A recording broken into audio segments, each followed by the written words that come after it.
Hello world. तो स्वागत है आपका हमारे चैनल पे। तो इस वीडियो में हम कांस्टेंट वेरिएबल के कॉन्सेप्ट को बहुत अच्छे तरीके से समझने वाले हैं। तो चलिए बिना टाइम वेस्ट किए हम टॉपिक को स्टार्ट करते हैं। तो प्रोग्रामिंग की दुनिया में कांस्टेंट क्या होता है? कांस्टेंट एक वेरिएबल होता है। देखिए, कांस्टेंट जो वर्ड है उसका अगर हम मीनिंग पे जाए, उसका मीनिंग क्या आएगा?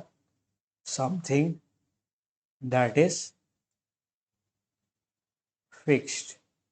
तो ऐसा कोई भी चीज़ जो फिक्स होता है, जिसका वैल्यू हम चेंज नहीं कर सकते, उसे हम क्या कहते हैं?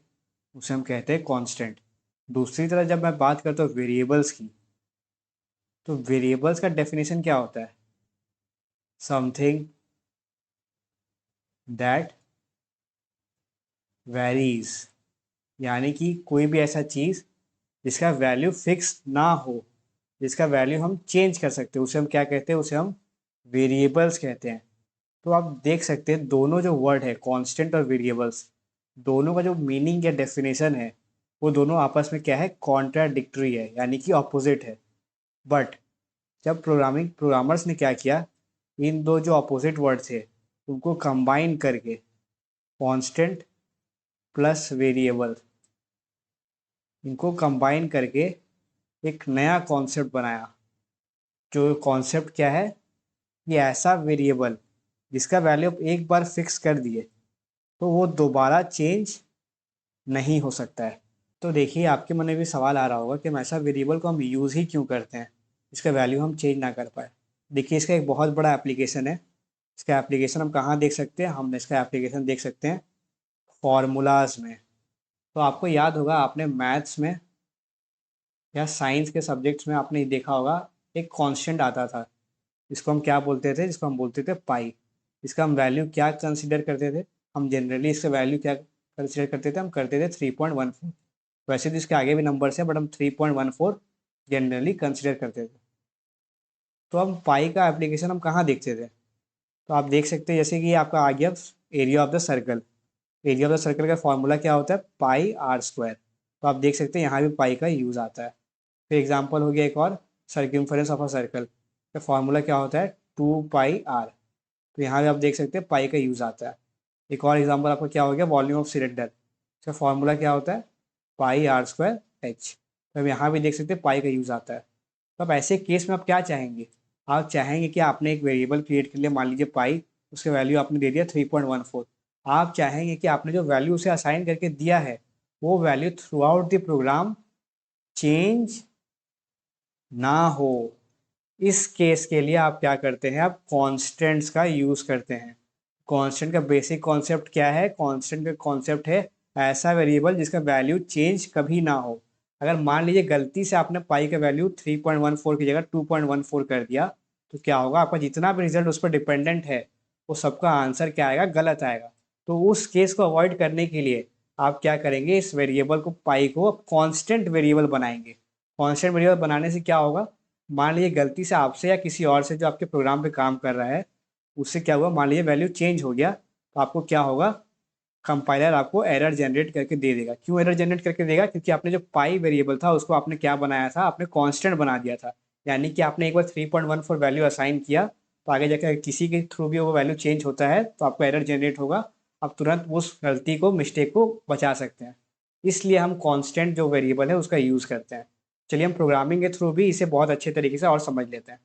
तो चलिए फटाफट से हम एक नया फाइल क्रिएट कर लेते हैं, जिसका हम नाम देते हैं क्या? P005.cpp। हम फटाफट से अपना बॉयलर प्लेट कोड भी लिख लेते हैं। तो hash include IO stream using name space standard int main, और लास्ट में हम क्या लिखते हैं? रिटर्न 0। ठीक है, ये हमारा क्या हो गया? बॉयलर प्लेट कोड हो गया।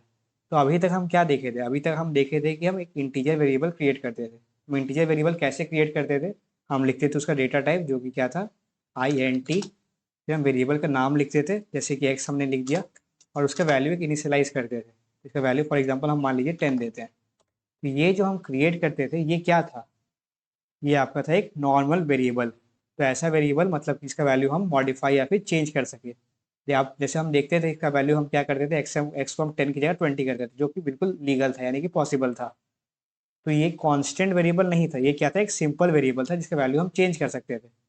पर अगर इस वैल्यू को हमको क्या करना है, इस वैल्यू को मान लीजिए हमको कांस्टेंट बनाना है, तो हम क्या करेंगे, हमें एक कीवर्ड का यूज़ करना होगा। हमें किसका यूज़ करना होगा, हमें एक कीवर्ड का यूज़ करना होगा जो कि हमें हेल्प करेगा, which will help us in creating a constant variable.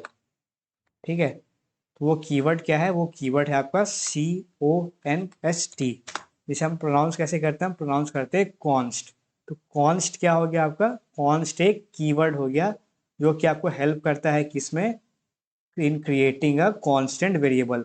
अब जब आपने कॉन्स्ट यहाँ पे लिख दिया, आपने डेटा टाइप के आगे कॉन्स्ट कीवर्ड का यूज़ कर दिया, तो ये जो एक्स हो गया आपका क्या हो गया, अब ये एक सिंपल या नॉर्मल वेरिएबल नहीं रहा, ये एक कांस्टेंट वेरिएबल बन चुका है। यानी कि आप प्रोग्राम में आगे जाके कभी भी इसका वैल्यू अगर चेंज करने का ट्राई करेंगे तो क्या होगा, आपको एरर जनरेट होके आएगा। ठीक है, तो चलिए हम करके देख लेते हैं। फॉर एग्जाम्पल मान लीजिए अभी मैं इसे ऐसे ही प्रिंट करके देखता हूँ। मान लीजिए मैंने प्रिंट कर दिया एक्स इक्वल्स टू एक्स। ठीक है, तो ये क्या एक्स इक्वल्स टू क्या हो गया, ये आपका स्ट्रिंग हो गया, और ये क्या हो गया, आपका जो वेरिएबल हमने बनाया था वो हो गया, यानी यहाँ पे 10 वैल्यू प्रिंट होकर आना चाहिए। चलिए फटाफट से कंपाइल कर लेते हैं। G++ हम लिखते हैं अपना प्लेस होल्डर, अपना आउटपुट फाइल का नाम मान लीजिए ABC दे देते हैं, और इनपुट फाइल हमारा p005.cpp। ठीक है, तो देखिए यहाँ पे कोई एरर नहीं आया। अब हम इसका आउटपुट देख लेते हैं। देख सकते हैं एक्स इक्वल टू 10, जो हम उम्मीद करे थे वही आउटपुट यहाँ पे प्रिंट होकर आ गया।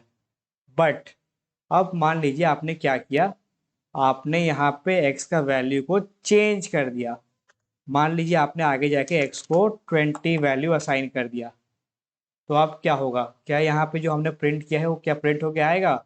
चलिए वो भी हम देख लेते हैं। हम फिर से कंपाइल करते हैं, G++-O ABC, हमारी इनपुट फाइल है p005.cpp।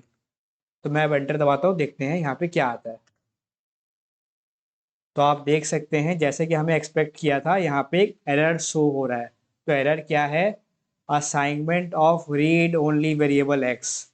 तो हमने जो एक्स में वैल्यू असाइनमेंट करने का ट्राई किया, यानी कि हमने जो 20 वैल्यू असाइन करने का यहाँ पे प्रयास किया है, वो क्या है, इलीगल है। यानी कि आप वो काम नहीं कर सकते। क्यों नहीं कर सकते हैं, because x is a read only variable, यानी कि ऐसा वेरिएबल एक्स बन चुका है जिसका वैल्यू को आप खाली यूज कर सकते हैं, मॉडिफाई नहीं कर सकते। रीड ओनली का मतलब क्या होता है, इसका वैल्यू फिक्स हो चुका है, आप उसे चेंज नहीं कर सकते। यानी कि एक्स क्या बन चुका है आपका, एक्स बन चुका है एक कांस्टेंट वेरिएबल। इसका वैल्यू आपने एक बार असाइन कर दिया तो दोबारा आप उसे चेंज नहीं करेंगे। चेंज करने से क्या होगा, एरर जनरेट होके आएगा।